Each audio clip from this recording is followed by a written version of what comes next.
आप अभी स्क्रीन पर जो यह त्योहार देख रहे हैं वह केरल के तिरुनक्कारा मंदिर के एक उत्सव का दृश्य है।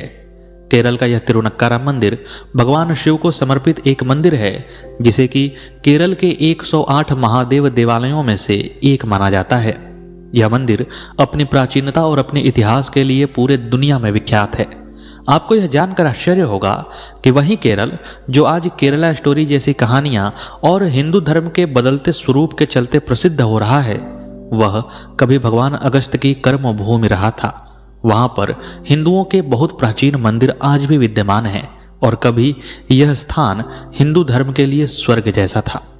इस प्राचीन मंदिर की कहानी को आज हम जानते हुए यह जानेंगे कि केरल के इस मंदिर का रोचक रहस्य क्या है, क्यों आज भी इस मंदिर में एक ब्रह्म राक्षस की पूजा होती है और किस प्रकार राजा द्वारा यहाँ पर स्थापित किए गए पुजारी की एक पत्नी ने अपना आत्मदाह कर लिया था, जिसके कारण बहुत समय तक इस मंदिर के अंदर स्त्रियों का प्रवेश निषेध रहा है।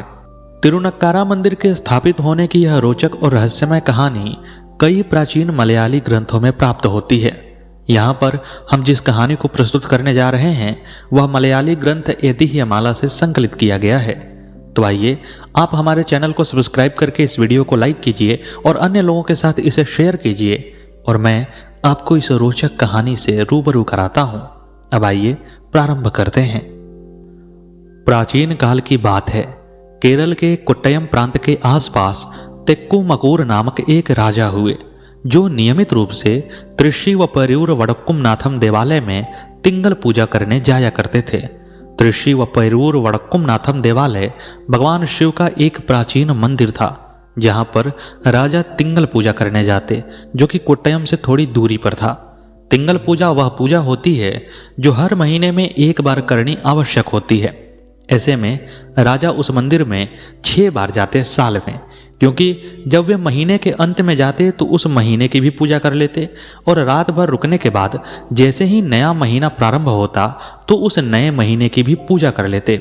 इस प्रकार एक बार की यात्रा में वे 2 महीने की पूजा करते और साल में 6 बार यात्रा करके वे उस मंदिर में अपनी तिंगल पूजा करते थे। यह क्रम बिना टूटे बहुत सालों तक चलता रहा।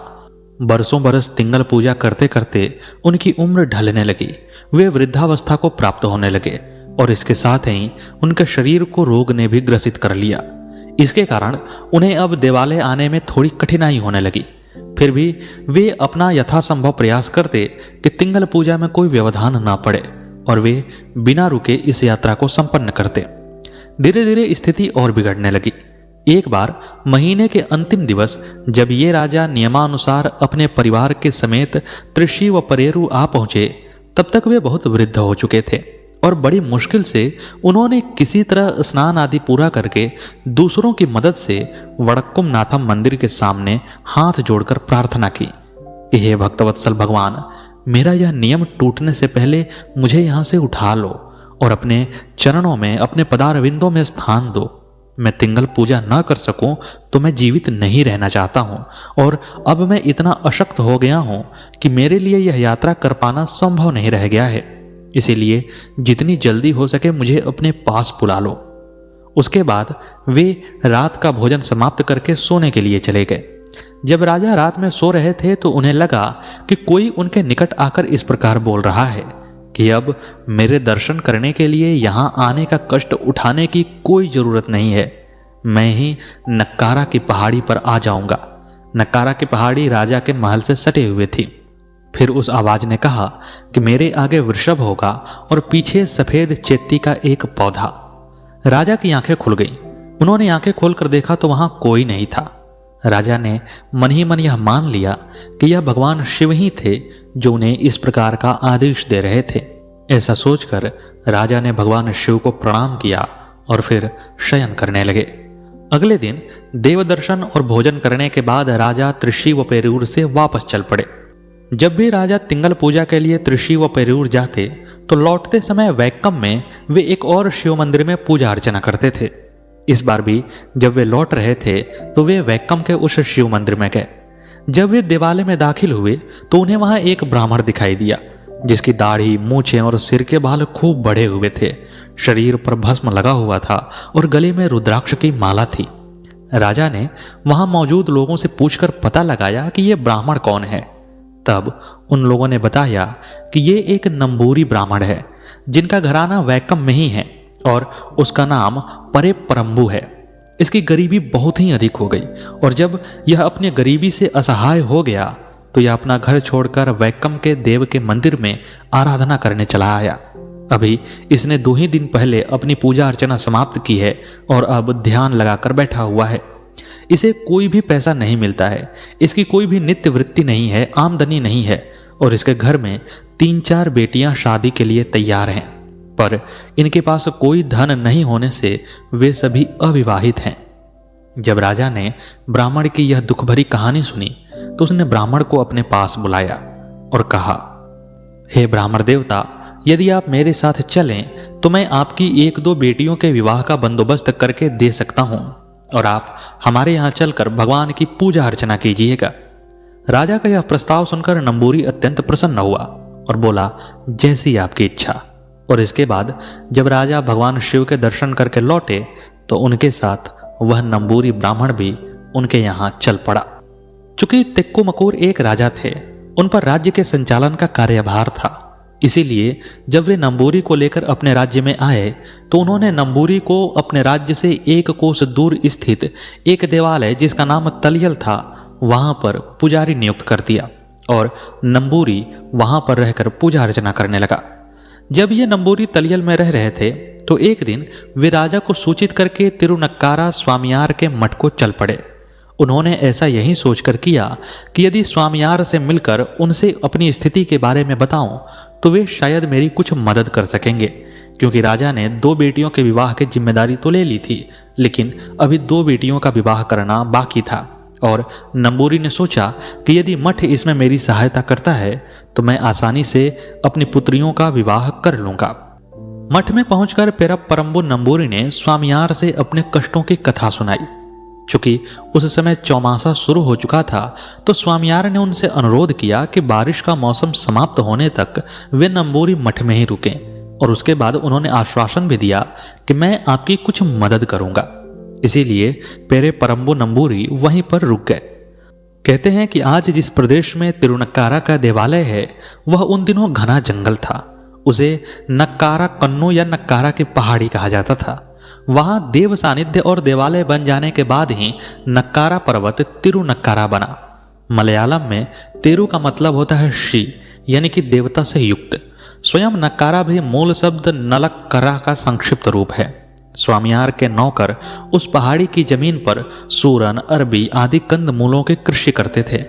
चौमासे की समाप्ति पर मठ में एक भोज होता था और चूंकि इस भोज का समय निकट आ रहा था इसीलिए नंबूरी ब्राह्मण को वहां रोककर स्वामियार ने उनसे भोज में सम्मिलित होने का आग्रह किया था। जब चौमासा समाप्त हुआ और भोज का समय आया तो स्वामियार ने अपने 2 नौकरों को उस घने जंगल से सूरण और अरबी आदि खोदकर लाने के लिए कहा।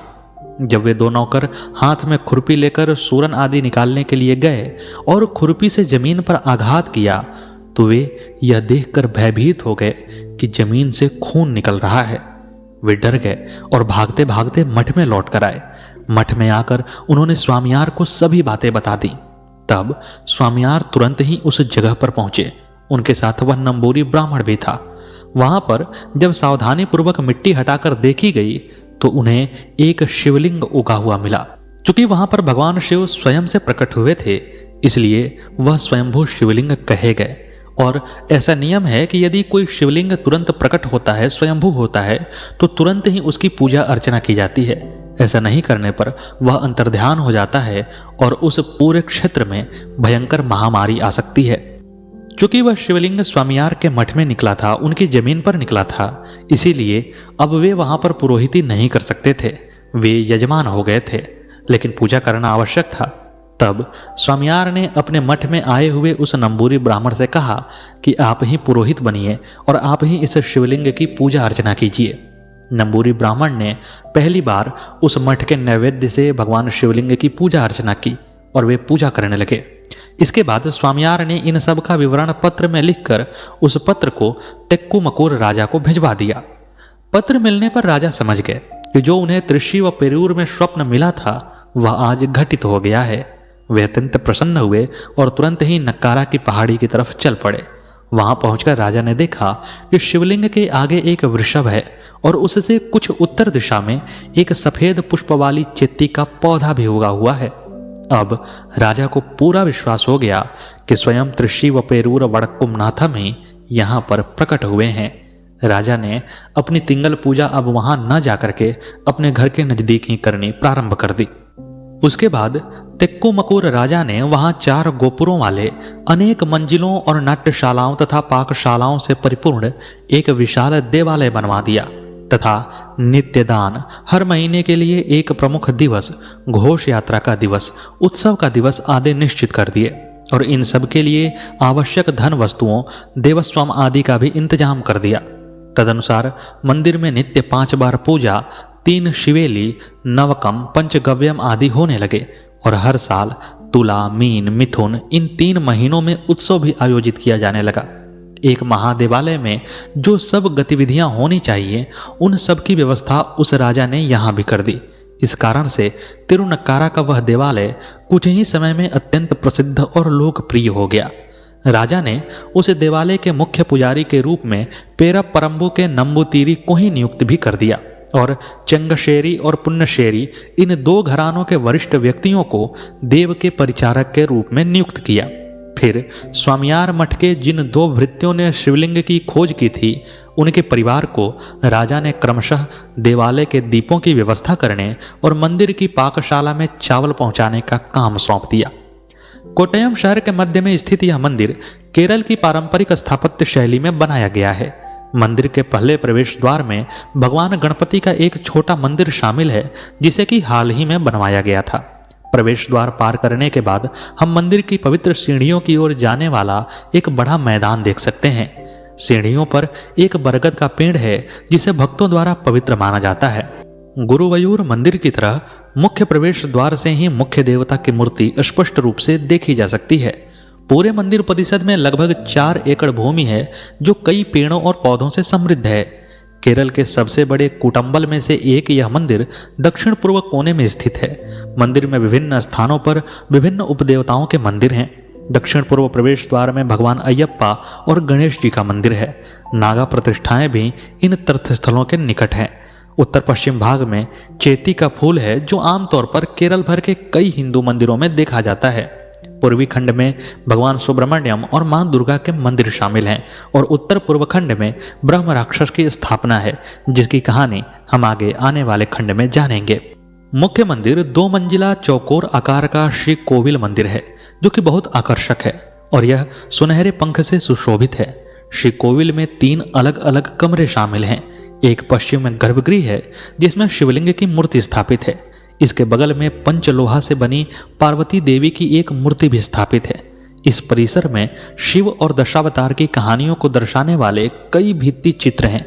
यहाँ पर एक खास बात और है कि मंदिर की पूरी परिक्रमा की अनुमति नहीं है क्योंकि यह एक ऐसा शिव मंदिर है जहाँ पर भगवान शांति के रूप में निवास करते हैं जिसे कि कोट्टयम की समृद्धि का कारण माना जाता है।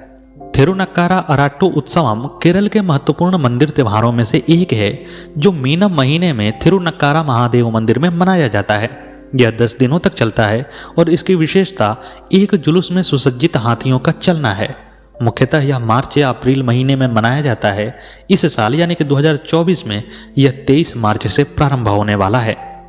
जब राजा ने यह मंदिर बनवा दिया और मंदिर में पूजा अर्चना प्रारंभ हो गई तो उसके कुछ समय के बाद इस प्रदेश के लोगों को एक विकट उपद्रव का शिकार होना पड़ा। तिरुनक्कारा में या उसके अड़ोस पड़ोस में यदि कोई चावल या अन्य धान तरकारी की खेती करे तो रात के समय उन खेतों का बाड़ा तोड़कर एक सफेद सांड खेतों में घुस जाता था और सारी फसल चट कर जाता था। यह सांड किसका है, कहाँ से आता है और रात बीतने के बाद कहाँ चला जाता है, यह सब किसी को भी ठीक ठीक पता नहीं चल सका। न ही कोई उसे पकड़ने में ही सफल हो पाया। जब चांदनी खिली हो तब दूर से देखने पर खेतों में वह सफेद सांड दिखाई दे जाता, लेकिन जब कोई उसके निकट जाने की कोशिश करता तो वह किसी तरह बचकर भागकर निकल जाता। इससे वहां की जनता खूब परेशान रहने लगी। खेतीबाड़ी लगभग चौपट सी होने लगी। धीरे धीरे स्थिति और भी गंभीर होने लगी और खेतों का उजड़ना और जोरों शोरों से चलने लगा। एक दिन एक अच्छी चांदनी वाली रात तिरुनक्कारा से 2 कोस पश्चिम में स्थित वेलूर में एक परयन यानी कि तथाकथित निम्न कही जाने वाली जाति के व्यक्ति ने उस सांड को खेतों में देखकर उस पर पत्थर फेंक कर मारा। वह पत्थर सांड को लग गया और उसी रात राजा को एक सपना दिखाई दिया जिसमें एक सफेद सांड आकर उनसे इस प्रकार कह रहा है कि आपने देव के लिए तो सब इंतजाम कर दिया पर मेरे लिए कुछ भी नहीं किया। क्या मैं उनका वाहन नहीं हूं? मुझे दूसरे के खेतों से चुराकर अपना पेट भरना पड़ रहा है और इतना ही नहीं, आज मैं एक परयन द्वारा फेंके गए पत्थर से घायल भी हो गया हूं। यह बहुत ही खेदजनक स्थिति है। इस स्वप्न को देखने के बाद राजा की नींद खुल गई। फिर उन्होंने सोने का बहुत प्रयत्न किया लेकिन उन्हें नींद नहीं आई। जैसे ही अगला दिन हुआ तो राजा ने अपने स्वप्न के बारे में ज्योतिषियों से प्रश्न किया, उन्हें बुलवाया और उनसे पूछा कि इस स्वप्न का फल क्या होगा। तब उन ज्योतिषियों ने बताया कि यह सांड तिरुनक्कारा के देव का ही सांड है, भगवान शिव का वृषभ है और उसके लिए मंदिर में कोई व्यवस्था न किए जाने के कारण ही यह सब उपद्रव हो रहा है। नंदी नाराज हो गए हैं और उनके लिए मंदिर के नैवेद्य में एक अंश निर्धारित कर देना चाहिए। राजा ने ज्योतिषियों और पंडितों की बात मानी और ऐसा ही किया। वेलूर के जिस खेत में उस सांड को पत्थर फेंका गया था उसे सांड के नाम करके देवस्वम को सौंप दिया ताकि उसकी उपज से सांड के नैवेद्य की सामग्री नियमित रूप से प्राप्त हो सके। आज भी उस खेत का नाम काला कंडम, मलयालम में काला माने सांड और कंडम माने खेत होता है, चला आ रहा है। इस प्रकार उस राजा ने तिरुनक्कारा देव मंदिर के लिए सब व्यवस्थाएं कर दी और वहीं अपना तिंगल पूजा नियमित रूप से करने लगे। इसी तरह कई वर्ष बीत जाने के बाद तिंगल पूजा का अपना नियम बिना भंग किए ही वे राजा एक दिन इस संसार को छोड़कर भगवान शिव के लोक चले गए। राजा की मृत्यु के बाद भी तिरुनक्कारा देव का चैतन्य और ख्याति आशातीत रूप से बढ़ने लगी। वहां पर अनेक रीति से पूजा अर्चना होने लगी। वहां रोज 5-6 चतुर्शतम और 8-10 पंदिरुनाशी पूजा होने लगी। इसीलिए पुजारी के लिए इन सबको अकेले संभालना असंभव हो गया। तब पारे परम्बु नंबूरी ने तिरुनक्कारा से 3 कोस दूर पूर्व में स्थित मांगानम नाम के देश से मणिपल्ली नामक घराने के एक नंबूतरी को अपने अधीनस्थ पुजारी के रूप में रख लिया। इस तरह वे दोनों मिलकर कुछ वर्षों तक मंदिर में पुरोहिताई करते रहे। इन 2 व्यक्तियों में आमदनी के बंट जाने के बावजूद पारे परम्बु नंबूतिरी के हिस्से इतना धन आ गया कि उनकी सारी गरीबी दूर हो गई। इतना ही नहीं, वे अच्छे खासे संपन्न व्यक्ति बन गए। उनकी बेटियों की शादी हो गई और जब उनकी संपन्नता अधिक हो गई तो उन्होंने मंदिर में पुरोहिताई का काम मणिपल्ली नंबूतिरी के हाथों पूर्णतः सौंपकर अपने देश वैक्कम लौट जाने का निर्णय किया और फिर अपने देश वैक्कम में ही वे अस्थायी रूप से रहने लगे। लेकिन महीने में एक दिन वे तिरुनक्कारा मंदिर आकर वहां की पूजा का नेतृत्व करते रहे। उनके गुजर जाने के बाद उनके घराने का सबसे वरिष्ठ सदस्य यह दायित्व पूरा करने लगा। बहुत समय तक ऐसा ही चलता रहा। जब मणिपल्ली नंबूतिरी तिरुनक्कारा मंदिर की पुरोहिताई संभाले हुए थे तब भी मासिक उत्सव की घोष यात्रा का संचालन पूर्व निश्चित परिपाटी के अनुसार पारे परम्बु घराने का वरिष्ठ व्यक्ति ही करता था। एक बार इस वरिष्ठ व्यक्ति और तेक्कोमकोर राजवंश के बीच किसी कारण को लेकर वैर ठन गया और राजा ने उसकी हत्या कर देने का आदेश जारी किया। पर जिस पर यह आदेश दिया गया था, यानी कि जिस हत्यारे को यह काम दिया गया था, उस भृत्य ने मणिपल्ली नंबूतरी को ही पारे परम्बु का वरिष्ठ सदस्य समझकर मार डाला, उसकी हत्या कर दिया। इससे संत्रस्त होकर मणिपल्ली नंबूतरी की पत्नी ने तिरुनक्कारा देव के सामने ही आत्महत्या कर लिया और कालांतर में उसके इस तरह प्राण त्याग देने के साथ ही नंबूतरी का खानदान निःशेष हो गया। इस दुखद घटना के बाद इस मंदिर में ऐसा नियम बना दिया गया कि उसकी दीवारों के भीतर स्त्रियों को प्रवेश नहीं दिया जाएगा और जो नंबूतरी मारा गया था उसकी एक ब्रह्म राक्षस की प्रतिमा बना करके, उसका एक मंदिर बना करके उस मंदिर में पूजा अर्चना की जाने लगी। फिर एक अन्य नियम भी बना दिया गया कि मंदिर के उत्सव की घोष यात्रा का संचालन पुजारी के परिवार का ज्येष्ठ सदस्य ही करे, ऐसा नियम नहीं रहेगा, बल्कि कोई भी सदस्य और खासकर कनिष्ठ सदस्य कर सकेगा। इन दोनों नियमों का पालन और उस ब्रह्म राक्षस की पूजा आज भी मंदिर में की जाती है। तो मित्रों, यह थी केरल के तिरुनक्कारा मंदिर की पूरी कहानी, जो कि मलयालम ग्रंथ ऐतिह्यमाला से ली गई थी। उम्मीद है कि आपको यह कहानी अच्छी लगी होगी, रोचक लगी होगी। और यदि आपको यह कहानी अच्छी लगी हो तो अन्य लोगों के साथ इसे शेयर भी जरूर कीजिएगा और अपने विचार कमेंट बॉक्स में अवश्य बताइएगा। मिलते हैं अगले वीडियो में अगली प्रस्तुति के साथ। तब तक के लिए नमस्कार।